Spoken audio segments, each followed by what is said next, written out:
Hello friend, एक बार फिर से बहुत बहुत स्वागत है आप सभी का आपका अपना यूट्यूब चैनल मेजर टारगेट पर। तो फ्रेंड, आज के इस वीडियो में हम लोग क्लास 10 के सोशल साइंस यानी कि समाजी विज्ञान का क्वेश्चन बैंक का 7वां पार्ट को देखेंगे।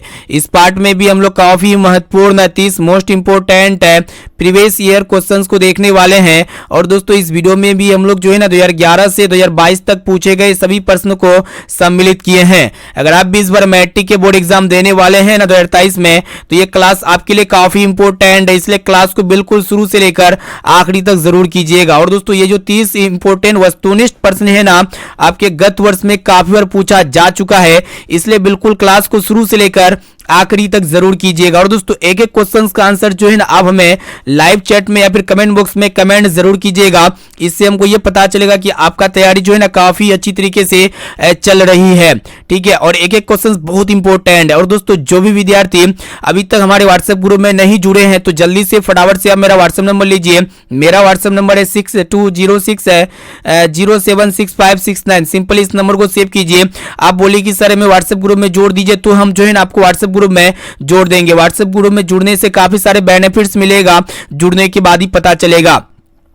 तो चलिए दोस्तों, देखते हैं यहाँ पे आज का जो फर्स्ट प्रश्न है ना आपके बोर्ड एग्जाम के लिए बहुत इंपॉर्टेंट है। तो देख सकते हैं गत वर्ष में जो है ना काफी बार पूछा जा चुका है, और खास करके जो है ना दोस्तों ये प्रश्न 2022 का फर्स्ट सिटिंग एग्जाम में आया हुआ है, यानी कि 2023 के लिए जो है ना बहुत इंपॉर्टेंट है। तो फ्रेंड, देख सकते हैं कि संचार का सबसे लोकप्रिय साधन है, काफी इंपॉर्टेंट है।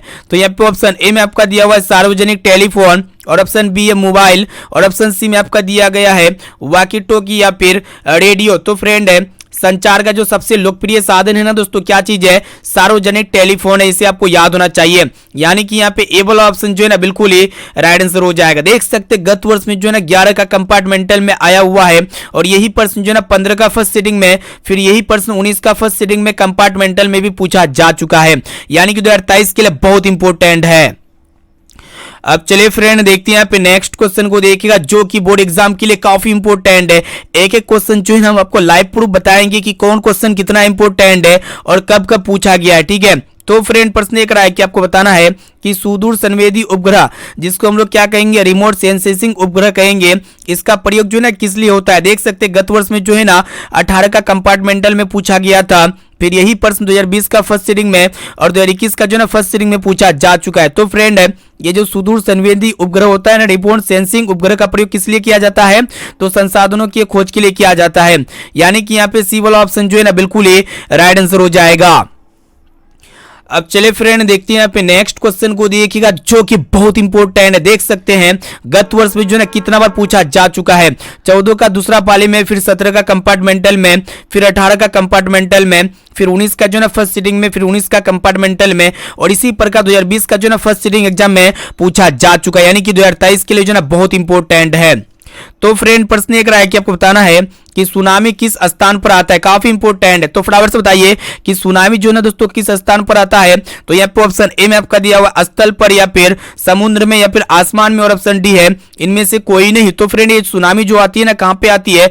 तो समुद्र में आती है, इसे आपको याद होना चाहिए। और दोस्तों, ये सुनामी शब्द है किस भाषा का शब्द है? तो जापानी शब्द है। अब चलिए फ्रेंड, देखते हैं यहाँ पे चौथा नंबर प्रश्न क्या कराए कि आपको बताना है कि बाढ़ के समय निम्नलिखित में से किस स्थान पर जाना चाहिए? काफी इंपॉर्टेंट है। देख सकते हैं गत वर्ष में जो है ना 14 का फर्स्ट सिटिंग में, फिर 16 का दूसरा पाली में, 19 का कंपार्टमेंटल में, और इसी प्रकार 2020 का जो है ना दूसरे पाली में पूछा जा चुका है, यानी कि 2023 के लिए बहुत इंपॉर्टेंट है। तो फ्रेंड, बाढ़ के समय जो है ना निम्नलिखित में से किस स्थान पर जाना चाहिए वही आपको बताना है। तो यहाँ पे ऑप्शन ए में आपका दिया गया ऊंची भूमि वाले स्थान पर, या फिर गांव के बाहर, या फिर जहां है उसी स्थान पर, या फिर खेतों में। तो फ्रेंड, बाढ़ के समय जो है ना दोस्तों ऊंची भूमि वाले स्थान पे जाना चाहिए, यानी कि यहाँ पे ए वाला ऑप्शन जो है ना बिल्कुल ही राइट आंसर हो जाएगा। अब चलिए फ्रेंड, देखते हैं यहाँ पे नेक्स्ट क्वेश्चन को देखिएगा, जो कि आपके बोर्ड एग्जाम के लिए बहुत ही महत्वपूर्ण है। देख सकते हैं यही प्रश्न जो है ना 2021 का फर्स्ट सिटिंग और दूसरा पाली में पूछा जा चुका है। यहाँ पे आपको बताना है कि मलबे के नीचे दबे हुए लोगों का पता लगाने के लिए किस यंत्र की मदद ली जाती है? काफी इंपॉर्टेंट है, बहुत बार पढ़ा चुके हैं, ठीक है। तो यहाँ पे ऑप्शन ए में आपको दूरबीन का, या फिर इंफ्रारेड कैमरा का, या फिर हेलीकॉप्टर का, और ऑप्शन डी है टेलीस्कोप का, ठीक है। तो फ्रेंड, मलबे के नीचे दबे हुए लोगों का पता लगाने के लिए जो है ना इंफ्रारेड कैमरा का मदद लिया जाता है, यानी कि यहाँ पे बी वाला ऑप्शन जो है ना बिल्कुल ही राइट आंसर हो जाएगा। अब चलिए फ्रेंड देखते हैं यहाँ पे नेक्स्ट क्वेश्चन क्या कर रहा है कि यहाँ पे आपको बताना है कि आग से जलने की स्थिति में जले हुए स्थान पर क्या प्राथमिक उपचार करना चाहिए। काफी इंपोर्टेंट है। तो देख सकते हैं यहाँ पे 12 का फर्स्ट सीटिंग में पूछा गया था और 14 का कंपार्टमेंटल एग्जाम में पूछा जा चुका है। तो फ्रेंड आग से जलने की स्थिति में जो है ना दोस्तों जले हुए स्थान पर क्या प्राथमिक उपचार करना चाहिए वही आपको बताना है। तो क्या करना चाहिए दोस्तों, ठंडा पानी डालना चाहिए। यहाँ पे ए वाला ऑप्शन जो है ना बिल्कुल ही राइट आंसर हो जाएगा। अब चले फ्रेंड देखते हैं यहाँ पे नेक्स्ट क्वेश्चन को देखिएगा जो कि बहुत इंपॉर्टेंट है। देख सकते हैं ये भी प्रश्न जो है ना खास करके 2022 का फर्स्ट सीटिंग एग्जाम में पूछा जा चुका है और 2020 का जो है ना फर्स्ट सीटिंग एग्जाम में पूछा जा चुका है। तो इसके लिए काफी इंपॉर्टेंट है, ठीक है। तो यहाँ पे आपको बताना है कि भूकंप से पृथ्वी सतह पर पहुंचने वाली सबसे पहली तरंग को किस नाम से जाना जाता है। काफी इंपॉर्टेंट है। तो यहाँ पे ऑप्शन ए में आपका दिया पी तरंग या फिर एस तरंग या फिर एल तरंग और ऑप्शन डी है टी तरंग। तो फ्रेंड है भूकंप से पृथ्वी की सतह पर पहुंचने वाली सबसे जो पहली तरंग होता है दोस्तों उसको हम लोग कौन सा तरंग के नाम से जानते हैं, तो पी तरंग के नाम से जानते हैं। यहाँ पे ए वाला ऑप्शन जो है ना बिल्कुल ही राइट आंसर हो जाएगा। चलिए दोस्तों देखते हैं यहाँ पे नेक्स्ट क्वेश्चन क्या कराएगी। यहां पे आपको बताना है कि भूकंप केंद्र के ऊर्ध्वाधर पृथ्वी पर स्थित केंद्र को क्या कहते हैं। काफी इंपॉर्टेंट है। देख सकते हैं 2018 का जो ना दूसरा पाली में पूछा गया था और 2021 का जो ना दोस्तों दूसरा पाली में पूछा जा चुका है। तो भूकंप केंद्र के ऊर्ध्वाधर पृथ्वी पर स्थित केंद्र को क्या कहेंगे, अधिकेंद्र कहेंगे। यहाँ पे बी वाला ऑप्शन जो है ना बिल्कुल ही राइट आंसर हो जाएगा। चलिए फ्रेंड देखते हैं यहाँ पे नेक्स्ट क्वेश्चन को देखिएगा। यहाँ पे आपको बताना है कि मुद्रा वह है जो मुद्रा का कार्य करती हो। तो मुद्रा की ये परिभाषा किसने दिया था। काफी इंपॉर्टेंट है। देख सकते हैं 2021 का जो ना फर्स्ट सीटिंग एग्जाम में पूछा जा चुका है, यानी कि 2023 के लिए जो ना दोस्तों बहुत इंपॉर्टेंट है। इसलिए जो है ना आप ज्यादा से ज्यादा कोशिश कीजिएगा एक एक प्रश्न को जो है अच्छी तरीके से ध्यानपूर्वक याद करने का, ठीक है। और कमेंट बॉक्स में जरूर कमेंट कीजिएगा ना। चलिए यहाँ पे आपको बताना है कि मुद्रा वो है जो मुद्रा का कार्य करती हो। तो मुद्रा का जो डेफिनेशन दिया था, जो परिभाषा दिया था, किसने दिया था दोस्तों, हॉटले विदर्स ने दिया था, ठीक है। यहाँ पे सी वाला ऑप्शन जो है ना बिल्कुल ही राइट आंसर हो जाएगा। चलिए दोस्तों देखते हैं यहाँ पे नेक्स्ट क्वेश्चन क्या कराएगी। यहाँ पे आपको बताना है कि शाख का क्या अर्थ है। काफी इंपॉर्टेंट है। 16 का कंपार्टमेंटल एग्जाम में पूछा जा चुका है। तो फ्रेंड शाख का जो सही और सटीक अर्थ होता है ना क्या होता है, विश्वास करना होता है और इनके साथ साथ ऋण लौटाने की क्षमता होता है। यानी कि ये दोनों चीज होता है दोस्तों। यहाँ पे ए और बी दोनों सही उत्तर हो जाएगा। यहाँ पे सी वाला ऑप्शन जो है ना 110% राइट आंसर हो जाएगा। अब चलिए फ्रेंड देखते हैं यहाँ पे नेक्स्ट क्वेश्चन क्या कराएगी कि यहाँ पे आपको बताना है कि निम्न में से कौन सा आधुनिक मुद्रा का एक रूप है। काफी इंपॉर्टेंट है। गत वर्ष में 18 का कंपार्टमेंटल में पूछा जा चुका है। तो आधुनिक मुद्रा का रूप कौन है दोस्तों। यहाँ पे देख सकते हो ऑप्शन ए में आपको दे सोने के सिक्के या फिर कागज के नोट या फिर चांदी के सिक्के या फिर इनमें से कोई नहीं। तो फ्रेंड आधुनिक मुद्रा का जो रूप है ना दोस्तों क्या चीज है, तो कागज का नोट है। इसे आपको याद होना चाहिए। यहाँ पे बी वाला ऑप्शन जो है ना बिल्कुल ही राइट आंसर हो जाएगा। अब चलिए फ्रेंड देखते हैं यहाँ पे नेक्स्ट क्वेश्चन क्या कराएगी।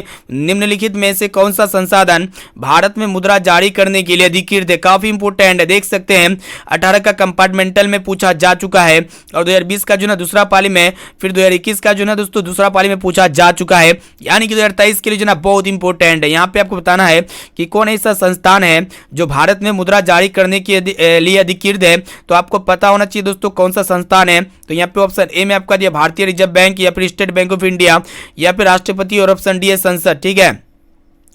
तो फ्रेंड यहाँ पे देखिएगा रिजर्व बैंक ऑफ इंडिया जो है ना दोस्तों भारत में मुद्रा जारी करने के लिए अधिकृत है। यहाँ पे ए वाला ऑप्शन जो है ना बिल्कुल ही राइट आंसर हो जाएगा। अब चलिए फ्रेंड देखते हैं यहाँ पे नेक्स्ट क्वेश्चन को देखिएगा।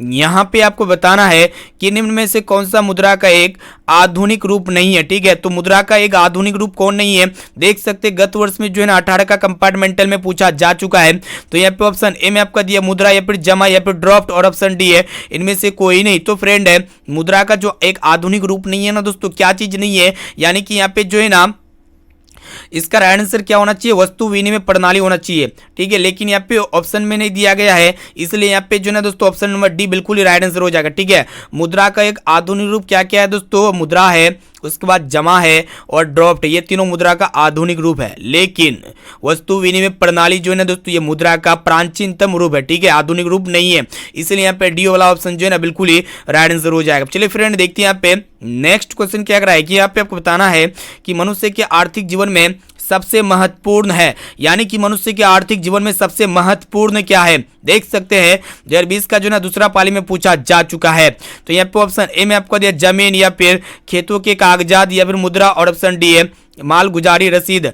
तो फ्रेंड मनुष्य के आर्थिक जीवन में जो सबसे महत्वपूर्ण है ना दोस्तों, क्या चीज है? मुद्रा है। यानी कि यहाँ पे सी वाला ऑप्शन जो है ना बिल्कुल ही राइट आंसर हो जाएगा। अब चलिए फ्रेंड देखते हैं यहाँ पे नेक्स्ट क्वेश्चन को। देखिएगा यहाँ पे आपको बताना है, देखिएगा प्रश्न ये कराए कि भारत की राष्ट्रीय आय का सर्वप्रथम अनुमान किसने लगाया था। काफी इंपॉर्टेंट है, 2021 का जो ना दूसरा पाली में पूछा जा चुका है, और खास करके जो ना दोस्तों यही प्रश्न 2022 का दूसरा पाली में पूछा गया था ना, कि इस वर्ष पूछा जा चुका है, इस वर्ष। ठीक है, तो भारत का जो राष्ट्रीय आय का सर्वप्रथम अनुमान किसने लगाया, तो ये आपको बताना है। तो यहाँ पे ऑप्शन ए में आपको दे महात्मा गांधी जी ने, या फिर जवाहरलाल नेहरू ने, या फिर सरदार पटेल ने, या फिर दादा भाई नौरोजी ने। ठीक है, तो फ्रेंड भारतीय राष्ट्रीय आय मतलब भारत का जो राष्ट्रीय आय का जो सबसे पहले अनुमान लगाया था ना दोस्तों, किसने लगाया था, तो दादा भाई नौरोजी ने लगाया था। यानी कि यहाँ पे डी वाला ऑप्शन जो है ना बिल्कुल ही राइट आंसर हो जाएगा। अब चलिए फ्रेंड देखते हैं यहाँ पे आपको बताना है कि निम्नलिखित में कौन हमारे रहन सहन के स्तर को प्रभावित करता है। ठीक है, तो हमारे रहन सहन के स्तर को कौन प्रभावित करता है, कौन इफेक्टिव करता है, वही आपको बताना है। देख सकते हैं गत वर्ष में जो है ना 2021 का दूसरा पाली में पूछा जा चुका है। तो यहाँ पे ऑप्शन ए में आपका दिया गया है राष्ट्रीय आय या फिर राष्ट्रीय आय, राजकीय आय या फिर राष्ट्रीय आय, और ऑप्शन सी है प्रति व्यक्ति आय तथा इनमें से कोई नहीं। तो फ्रेंड हमारे रहन सहन के स्तर को प्रभावित कौन करता है दोस्तों, प्रति व्यक्ति आय प्रभावित करता है, यानी कि पर कैपिटा इनकम। यहाँ पे सी वाला ऑप्शन जो है ना बिल्कुल ही राइट आंसर हो जाएगा। अब चलिए फ्रेंड देखते हैं यहाँ पे नेक्स्ट क्वेश्चन क्या कराएगी। कि यहाँ पे आपको बताना है कि सन 2008 से 9 के अनुसार भारत की औसत प्रति व्यक्ति आय है। काफी इंपोर्टेंट है, देख सकते हैं गत वर्ष में जो है ना 2014 का फर्स्ट सीटिंग एग्जाम में पूछा जा चुका है। तो फ्रेंड सन 2008 से 9 के अनुसार भारत का जो एवरेज पर कैपिटा इनकम है ना दोस्तों, कितना रुपया था, तो 25,494 रुपया थे। यानी कि यहाँ पे बी वाला ऑप्शन जो है ना बिल्कुल ही राइट आंसर हो जाएगा। अब चलिए फ्रेंड देखते हैं यहाँ पे नेक्स्ट क्वेश्चन क्या कराएगी। कि यहाँ पे बताना है कि फुट डालो और राज करो की नीति अपनाई, यानी कि किसने अपनाई थी फुट डालो और राज करो की नीति। तो देख सकते हैं गत वर्ष में जो है ना 2020 का दूसरा पाली में पूछा जा चुका है। तो यहाँ पे ऑप्शन ए में आपको दिया हुआ अंग्रेजों ने, या फिर व्यवसाय प्रधान ने, या फिर उद्योग प्रधानों ने, या फिर उपयुक्त तीनों। ठीक है, तो फ्रेंड फुट डालो और राज करो की नीति किसने अपनाई थी, तो अंग्रेजों ने अपनाई थी। इसे आपको याद होना चाहिए। यहाँ पे ए वाला ऑप्शन जो है ना बिल्कुल ही राइट आंसर हो जाएगा। चलिए फ्रेंड देखते हैं यहाँ पे नेक्स्ट क्वेश्चन क्या कराएगी। यहाँ पे आपको बताना है कि प्रत्यक्ष कर के अंतर्गत निम्न में से किसे शामिल किया जाता है। काफी इंपोर्टेंट है, तो देख सकते हैं गत वर्ष में जो है ना 17 का फर्स्ट सीटिंग एग्जाम में पूछा जा चुका है। तो फ्रेंड प्रत्यक्ष कर के अंतर्गत जो है ना दोस्तों किसे शामिल किया जाता है, तो आय कर को, या फिर उत्पाद कर को, या फिर बिक्री कर को, और ऑप्शन डी में आपका दिया गया इनमें से कोई नहीं। तो फ्रेंड प्रत्यक्ष कर के अंतर्गत जो है ना दोस्तों आय कर को सम्मिलित किया जाता है। यहाँ से इसे आपको याद होना चाहिए। यहाँ पे ए वाला ऑप्शन जो है ना बिल्कुल ही राइट आंसर हो जाएगा। अब चलिए फ्रेंड देखते हैं यहाँ पे नेक्स्ट क्वेश्चन क्या कराएगी। कि यहाँ पे आपको बताना है कि किस क्षेत्र को द्वितीय क्षेत्र कहा जाता है। देख सकते हैं गत वर्ष में जो है ना 15 का दूसरा पाली में पूछा जा चुका है। तो फ्रेंड द्वितीय क्षेत्र किसे कहेंगे वही आपको बताना है। तो देख सकते हैं यहाँ पे उद्योग क्षेत्र को हम लोग क्या कहेंगे दोस्तों, द्वितीय क्षेत्र कहेंगे। और तृतीय क्षेत्र किसे कहा जाता है, सेवा क्षेत्र को कहा जाता है। और प्राथमिक क्षेत्र किसे कहा जाता है, तो कृषि क्षेत्र को प्राथमिक क्षेत्र कहा जाता है। चलिए दोस्तों देखते हैं यहाँ पे नेक्स्ट क्वेश्चन क्या कराए कि किस क्षेत्र को तृतीय क्षेत्र कहा जाता है। देख सकते हैं 15 का कंपार्टमेंटल में, फिर यहाँ पे 20 का जो है ना फर्स्ट सीटिंग एग्जाम में पूछा जा चुका है। तो फ्रेंड हम आपको अभी भी बताए, तो तृतीय क्षेत्र किसे कहा जाता है, तो सेवा क्षेत्र को जो है ना तृतीय क्षेत्र कहा जाता है। यहाँ पे ए वाला ऑप्शन जो है ना बिल्कुल ही राइट आंसर हो जाएगा। काफी महत्वपूर्ण प्रश्न है। अब चलिए फ्रेंड देखते हैं यहाँ पे नेक्स्ट क्वेश्चन को देखिएगा। तो फ्रेंड यहाँ पे आपको बताना है, देखिएगा कि लोकतंत्र की सफलता निर्भर करती है, यानी कि लोकतंत्र की सफलता किस पर निर्भर करती है। तो ये भी प्रश्न जो है ना बहुत इंपॉर्टेंट है। 19 का फर्स्ट सीटिंग में, फिर 20 का फर्स्ट सीटिंग में पूछा जा चुका है। तो फ्रेंड लोकतंत्र की जो सफलता निर्भर करती है ना दोस्तों, किस पर निर्भर करती है, तो नागरिकों की विवेकपूर्ण सहभागिता पर निर्भर करती है। यहाँ पे जो है ना सी वाला ऑप्शन बिल्कुल ही राइट आंसर हो जाएगा। अब चलिए फ्रेंड देखते हैं यहाँ पे 23 नंबर प्रश्न क्या कराए कि यहाँ पे आपको बताना है कि 15वीं लोकसभा चुनाव से पहले लोकतंत्र की महिलाओं की भागीदारी थी, यानी कि कितना प्रतिशत थी। 15वीं लोकसभा चुनाव से पहले लोकतंत्र में महिलाओं की भागीदारी कितना थी दोस्तों, 10% थी। कितना प्रतिशत थी, 10%। यानी कि यहाँ पे जो है ना ए वाला ऑप्शन जो है ना बिल्कुल ही राइट आंसर हो जाएगा। देख सकते हैं 20 का जो है ना फर्स्ट सीटिंग एग्जाम में पूछा जा चुका है, 12 का यहाँ पे देखिएगा 12 में पूछा गया था ये प्रश्न। चलिए दोस्तों देखते हैं यहाँ पे नेक्स्ट क्वेश्चन क्या कराए कि यहाँ पे आपको बताना है कि लोक जनशक्ति पार्टी का चुनाव चिन्ह क्या है। तो ये भी प्रश्न बहुत ही महत्वपूर्ण है। हालांकि ये प्रश्न जो है ना 2021 का फर्स्ट सीटिंग में आया हुआ है। तो लोक जनशक्ति पार्टी का जो चुनाव चिन्ह है दोस्तों क्या है, बंगला है। क्या चीज है, बंगला। यहाँ पे सी वाला ऑप्शन जो है ना बिल्कुल ही राइट आंसर हो जाएगा।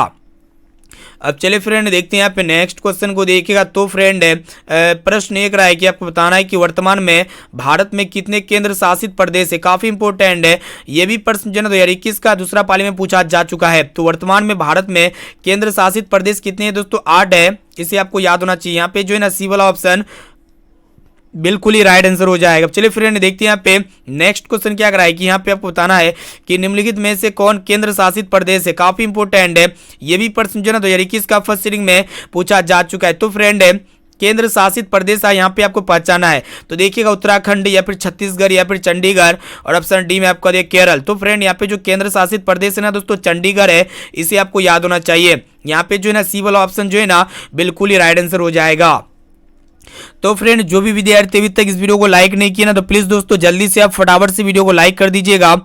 और दोस्तों चैनल को अभी तक आप सब्सक्राइब नहीं किया ना तो फटाफट से आप चैनल को भी सब्सक्राइब कर लीजिएगा, ठीक है। साथ में नोटिफिकेशन बेल आइकन आएगा उसे प्रेस करके ऑल पर जरूर सेलेक्ट कर लीजिएगा। तो यहाँ पे चैनल को सब्सक्राइब कर लेना है और वीडियो को अभी तक लाइक नहीं किया ना तो प्लीज दोस्तों आप लोग जो ना वीडियो को लाइक नहीं करते तो यहाँ पे लाइक करने में कुछ नहीं लगता है तो लाइक कर दीजिए। चले देखते हैं यहाँ पे नेक्स्ट क्वेश्चन क्या कराए कि यहाँ पे आपको बताना है कि भारतीय जनता पार्टी के प्रथम अध्यक्ष कौन थे। देख सकते हैं खास करके ये जो है ना दोस्तों 2022 का दूसरा पाली में पूछा जा चुका है और 21 का जो ना दूसरा पाली में पूछा जा चुका है। तो भारतीय जनता पार्टी यानी कि बीजेपी के प्रथम अध्यक्ष कौन थे दोस्तों वही आपको बताना है। तो अटल बिहारी वाजपेयी थे। इसे आपको याद होना चाहिए। यहाँ पे डी वाला ऑप्शन जो है ना बिल्कुल ही राइट आंसर हो जाएगा। चलिए फ्रेंड देखते हैं यहाँ पे नेक्स्ट क्वेश्चन क्या कराए कि यहाँ पे आपको बताना है कि भारत में राष्ट्रीय आपातकाल की घोषणा कब हुई। काफी इंपोर्टेंट है। 2021 का जो ना दूसरा पाली में पूछा गया था और 22 का जो ना दोस्तों फर्स्ट सीटिंग में पूछा जा चुका है। तो फ्रेंड भारत में राष्ट्रीय आपातकाल की जो घोषणा की थी ना दोस्तों कब की थी वही आपको बताना है, ठीक है। तो यहाँ पे 1975 में की थी यानी कि यहाँ पे जो ना दोस्तों बी वाला ऑप्शन बिल्कुल ही राइट आंसर हो जाएगा। अब चलिए फ्रेंड देखते हैं यहाँ पे नेक्स्ट क्वेश्चन को देखिएगा जो कि बहुत इंपॉर्टेंट है। ये भी प्रश्न जो ना 2014 का फर्स्ट सीटिंग में पूछा जा चुका है। यहाँ पे आपको बताना है कि निम्नलिखित में कौन भारतीय किसान यूनियन के नेता थे, ठीक है। काफी इंपॉर्टेंट है। भारतीय किसान यूनियन के नेता कौन थे दोस्तों? मोरारजी जी देसाई थे या फिर जयप्रकाश नारायण या फिर महेंद्र सिंह टिकैत या फिर चौधरी चरण सिंह, ठीक है। तो भारतीय किसान यूनियन के जो नेता थे ना दोस्तों महेंद्र सिंह टिकैत थे। इसे आपको याद होना चाहिए। यहाँ पे जो है ना सी वाला ऑप्शन बिल्कुल ही राइट आंसर हो जाएगा। चलिए फ्रेंड देखते हैं यहाँ पे नेक्स्ट क्वेश्चन क्या कराए कि यहाँ पे बताना है कि ताड़ी विरोधी आंदोलन निम्नलिखित में से किस प्रांत से शुरू किया गया। काफी इंपोर्टेंट है। तो फ्रेंड जो ताड़ी विरोधी आंदोलन शुरू किया गया था ना दोस्तों किस राज्य से शुरू किया गया था वो आपको बताना, ठीक है। 18 का फर्स्ट सीटिंग में पूछा जा चुका है। तो यहाँ पे देख लेते हो ऑप्शन को। ऑप्शन ए में आपको दे बिहार से या फिर उत्तर प्रदेश से या फिर आंध्र प्रदेश से या फिर तमिलनाडु से। तो हम आपको बता देते हैं जो ताड़ी विरोधी आंदोलन शुरू किया गया था ना दोस्तों ये आंध्र प्रदेश राज्य से शुरू किया गया था। यहाँ पे जो है ना सी वाला ऑप्शन बिल्कुल ही राइट आंसर हो जाएगा, ठीक है। तो फ्रेंड यहाँ पे जो है ना क्लास 10 के सामाजिक विज्ञान का क्वेश्चन बैंक 7वां पार्ट में जो है दोस्तों काफी महत्वपूर्ण 30 मोस्ट इंपोर्टेंट है वस्तुनिष्ठ प्रश्न को देख चुके हैं। तो जल्दी से आप फटाफट से हमें कमेंट कीजिएगा दोस्तों ये 30 प्रश्न में से आपको पहले से कितना प्रश्न याद था, ठीक है। इसका जवाब जल्दी से आप हमें कमेंट करके बता दीजिएगा, ठीक है। और दोस्तों जो भी विद्यार्थी अभी तक इस वीडियो को लाइक नहीं किया ना तो प्लीज दोस्तों जल्दी से जो है आप लोग फटाफट से वीडियो को लाइक कर दीजिएगा। और दोस्तों चैनल पर नए हैं ना तो प्लीज दोस्तों चैनल को सब्सक्राइब कर लीजिएगा। साथ में नोटिफिकेशन बेल आइकन आएगा इसे प्रेस करके जो है ना ऑल पर जरूर सेलेक्ट कर लीजिएगा। और दोस्तों जो भी विद्यार्थी अभी तक हमारे व्हाट्सएप ग्रुप में नहीं जुड़े हैं तो उससे पहले जो है ना सबसे पहले आप इस SW क्वेश्चंस का आंसर बता दीजिएगा। उसके बाद जो है ना आपको व्हाट्सएप ग्रुप में यहाँ पे जोड़ने वाले हैं। तो फ्रेंड यहाँ पे आपको बताना है प्रश्न कराए कि नर्मदा घाटी परियोजना किन राज्यों से संबंधित है। तो यहाँ पे देखिएगा ऑप्शन में दिया गया है बिहार, उत्तर प्रदेश, मध्य प्रदेश, तमिलनाडु, केरल, कर्नाटक या फिर पश्चिम बंगाल, उत्तर प्रदेश, पंजाब, गुजरात, महाराष्ट्र, मध्य प्रदेश। तो इसका राइट आंसर जो भी लगता है ना तो जल्दी से जाइए कमेंट बॉक्स में कमेंट कीजिएगा ना कि नर्मदा घाटी परियोजना किन राज्यों से संबंधित है, ठीक है। इसका जल्दी से जाइए जवाब बताइए। और दोस्तों जो भी विद्यार्थी अभी तक हमारे व्हाट्सएप ग्रुप में नहीं जुड़े हैं तो जल्दी से फटाफट से मेरा व्हाट्सएप नंबर नोट कीजिए। मेरा व्हाट्सएप नंबर है 6206076569। सिंपली इस नंबर को सेव कीजिए। आप बोलिए कि सर मैं व्हाट्सएप ग्रुप में जोड़ दीजिए तो हम जो है ना आपको व्हाट्सएप ग्रुप में जोड़ देंगे, ठीक है। और दोस्तों यहाँ पे जो है ना क्लास का टाइम को नोट कर लीजिए। आपको पता होना चाहिए 1 बजे दोपहर में क्लास होती है डेली और यहाँ पे 9 बजे रात में डेली क्लास होती है, धमाकेदार क्लास होती है। और इनके साथ साथ जो ना दोस्तों 6 बजे शाम में क्लास होती है, ठीक है। और ये मॉर्निंग वाला क्लास जो ना दोस्तों यहाँ पे बहुत जल्दी स्टार्ट करेंगे। रेगुलरली यहाँ पे मॉर्निंग में क्लास कराएंगे, ठीक है। तो जब तक यहाँ पे 3 क्लास चलेगी 1 बजे दोपहर में, 9 बजे रात में और 6 बजे सुबह में। तो ये तीनों क्लास को जरूर कीजिएगा दोस्तों। और यहाँ पे वीडियो को जो भी विद्यार्थी अभी तक लाइक नहीं किया तो फटाफट से वीडियो को लाइक कर देना, ठीक है। तो फिर मिलते हैं यहाँ पे अगले क्लास में। आज के लिए इतना है दोस्तों, जय हिंद, वंदे मातरम।